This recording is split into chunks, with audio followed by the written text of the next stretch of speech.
ఈ సినిమాని టెక్నీషియన్స్ గురించి అందరితో మాట్లాడి దాన్ని విల్ టాక్ అబౌట్ సినిమా. జ్యోతి కృష్ణ నాకు ఖుషీ టైం నుంచి లండన్లో చదువుకొని వచ్చాడు, film making course as a director. ఆయన సినిమాని చాలా బాగా హ్యాండిల్ చేశారు. ఎలా ఈ పరిస్థితులు ఎవరు చేయగలరు అనుకుంటా ఆయన స్టెప్ ఇన్ అయ్యి ఒక తండ్రికున్న విజన్కి కొడుకు సారథ్యం వహించి తండ్రి కొడుకుల తాలూకు ఇది ఎఫర్ట్ ఈ సినిమా ఇది. సో మనస్ఫూర్తిగా జ్యోతికృష్ణ గారికి, రత్నం గారికి మరోమారు నా ధన్యవాదాలు చెప్తా ఉన్నాను.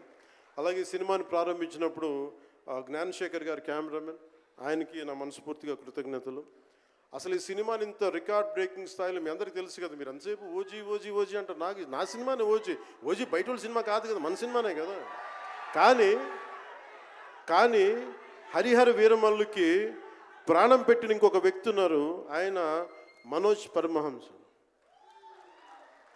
అంటే నాకు టైము నేను రోజు చెప్పాను 2 గంటలు ఇస్తానని చెప్పాను. నేను అడ్మినిస్ట్రేటివ్ నా దగ్గర ఉంది, ఈశ్వర్ ఖండ్రే గారిలాగా నేను కూడా ఫారెస్ట్ మినిస్టర్, దాంతోపాటు పంచాయతీ రాజ్ ఉంది. వీటన్నిటి మధ్యలో నేను ఇవ్వగలిగేది 7 నుంచి 9 2 గంటలు ఇస్తాను. మీకు ఏం చేస్తుంటారో చేసుకోండి.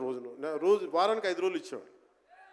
ఈ 5 రోజుల్లో దాన్ని చాలా పగడ్బందీగా ప్లాన్ చేసి మంగళగిరిలో ఉన్న జనసేన పార్టీ ఆఫీస్ నుంచి 2 గంటల ఒక కూతవేటు దూరంలో ఉన్న నా సన్నిహితులు, నా మిత్రులు రమేష్ లింగంనేని గారి మిడ్ వ్యాలీ స్టూడియో, వాళ్ళ స్థలం ఉంటే దాన్ని మిడ్ వ్యాలీ స్టూడియోస్గా మార్చేసి అక్కడే సెట్స్ చేసాం. మొత్తం మేజర్ వర్క్ అక్కడే చేసి దాని స్పెషల్ ఎఫెక్ట్స్ చేసాం. ఇలాంటివన్నీ సహకరించినందుకు, చేయగలిగిన సత్తా ఉన్న మనోజ్ పరమహంస గారికి మనస్ఫూర్తిగా నా ధన్యవాదాలు. అలాగే ఎగ్జిక్యూటివ్ ప్రొడ్యూసర్ దయాకర్ రావు గారికి, అలాగే ఆర్ట్ డైరెక్షన్కి చేసిన తోట తరుణి గారికి, అలాగే పాపం నేను పొద్దున కూడా చెప్పాను, ఈ సినిమాకి ఎవరన్నా సరే ఎంతమంది క్యాస్టింగ్ ఉన్నారు ఈ రోజున.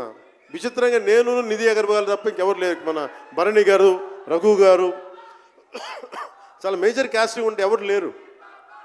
దానికి ఈ సినిమాని ఇన్ని రోజుల దాకా, గత నెల రోజుల నుంచి ఒంటి చేత్తోటి జనం మధ్యలో ఉండేలాగా నిధి అగర్వాల్ గారికి మనస్ఫూర్తిగా నేను ఆవిడని చూసి సిగ్గు తెచ్చుకొని నేను కూడా ఈ రోజున మాట్లాడాను.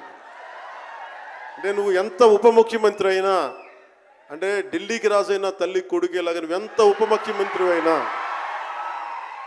నువ్వు ఈ సినిమాకి హీరోవి అని చెప్పుకొని నేను ఆవిడని చూసి సిగ్గు తెచ్చుకొని నేను కూడా మీడియా ఇంటరాక్షన్ చేశాను.